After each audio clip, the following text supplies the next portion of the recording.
All right, let's chat for just a few minutes about your facial hair and facial hair in general, because there's a lot more focus right now on mustaches and beards because it's currently November. And if you're not familiar, November is also called Movember and also No Shave November.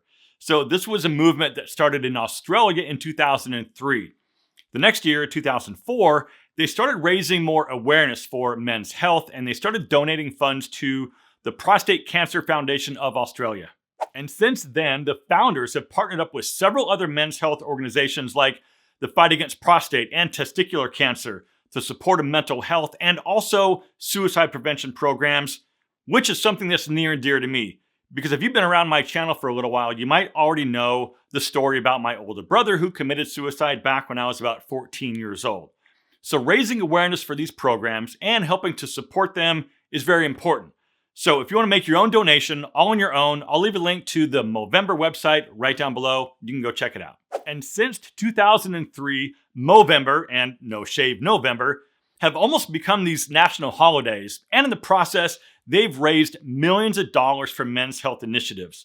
So if you've been maybe playing around with the idea of growing a mustache or a beard, Movember is the perfect time to try it. But if you're not feeling the mustache only route, you can go the No Shave November route, which is pretty much exactly what it sounds like. Growing your beard for the whole month instead of just a mustache. Now, not a lot of planning is required, but there are a few things that you should keep in mind and sort of prepare for.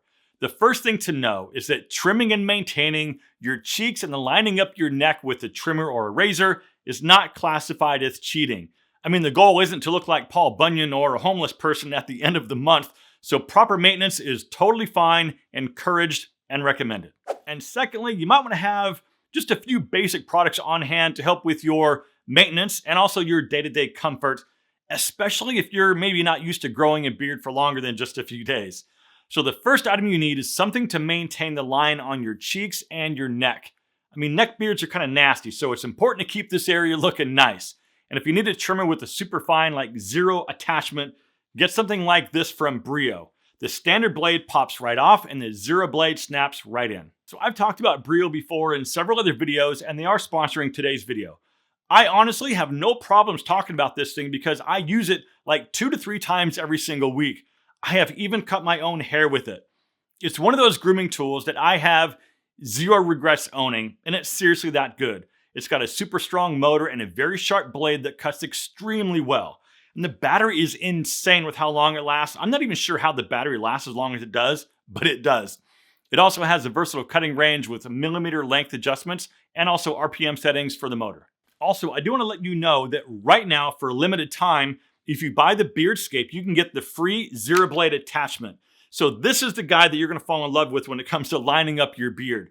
So this is designed to cut really close for accurate edging and lining up. So do not use this guy for your body hair trimming because it won't work with the adjustment levers or the guard attachments.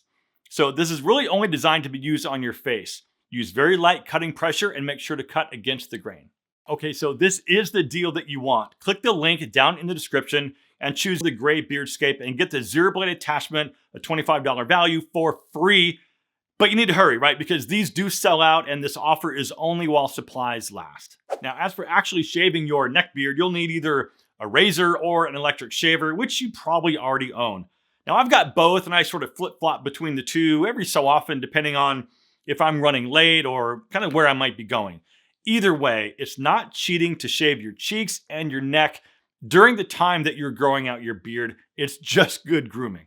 Okay, the next item that you might want to consider is a beard brush. So I use this one that I bought at the mall at one of those little kiosks in the middle of the walkway that sells grooming products. I think this thing was like maybe 10 bucks and I've had it for a few years. And since I keep my beard relatively short these days, I use the soft side. But when I had it a little bit longer, I used the coarse side. I also used to use a comb, but I still use a blow dryer. Because once your hair starts to get to be a certain length, it starts to curl. So using a blow dryer with a brush or a comb helps lay the hairs down, straighten them out a little bit, and it just helps to keep everything looking nice and neat. I also want to mention here that 30 days is about minimum to determine what kind of beard you might actually be able to grow. And it might surprise you that some guys with big monster beards actually grow patchy spots, but the difference is they just keep letting it grow. So if you're not happy with some light growth areas, you're not alone because it's pretty common for a lot of guys. You just have to be patient and persistent and get yourself to at least the 30-day mark to see where you're at. Okay, next, if your face starts to get a little itchy, I would recommend a beard scrub to exfoliate the skin underneath your beard, and then some sort of beard oil or beard cream to hydrate and soften the hair and to moisturize your skin underneath. Beard hair is a little bit different than the hair on your head because it's a lot more coarse. It's also sucking all the oil out of your face, which makes the skin underneath a lot drier. So this causes that flakiness and itchiness. So it's really important to use some type of moisturizer product in your beard to make sure the skin underneath stays healthy and doesn't get all dried out. Now, I know this one was kind of short and sweet, but since we're really only about a week into November, I wanted to talk about this stuff to help you if you're doing No Shave November, or if you've been even thinking at all about growing out your beard.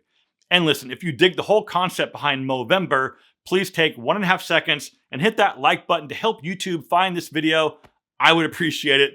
And as always, my friends, thank you very much for watching. Live well, and I'll see you in the next one.